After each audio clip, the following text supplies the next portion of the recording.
ఈ బోర్డు చూసి నేనే షాక్ అయ్యాను. ఈ శక్తిపీఠంలో ప్రదక్షిణ తప్పకుండా చేయాలి. ఎందుకో చెప్తాను రండి. ఇక్కడ అమ్మవారు విగ్రహ రూపంలో కూడా ఉండరు. మరి ఎలా పూజలు చేస్తారో చూద్దాం రండి.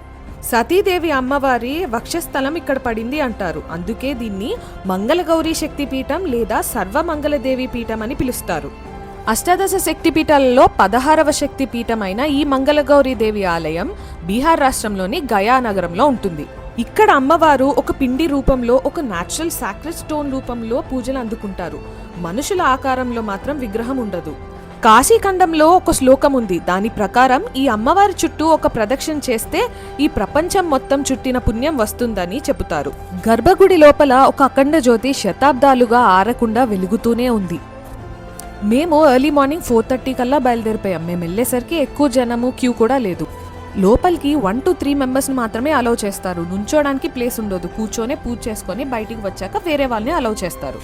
మేము ఫ్యామిలీ మొత్తం ఒక స్పెషల్ పూజ చేయించుకున్నాం. అమ్మవారి దగ్గర ఉన్న క్లాత్ కూడా మాకు ఇచ్చారు. గర్భగుడి లోపల చాలా వామ్గా, ప్రశాంతంగా అనిపించింది ఆ ఆరా మొత్తం.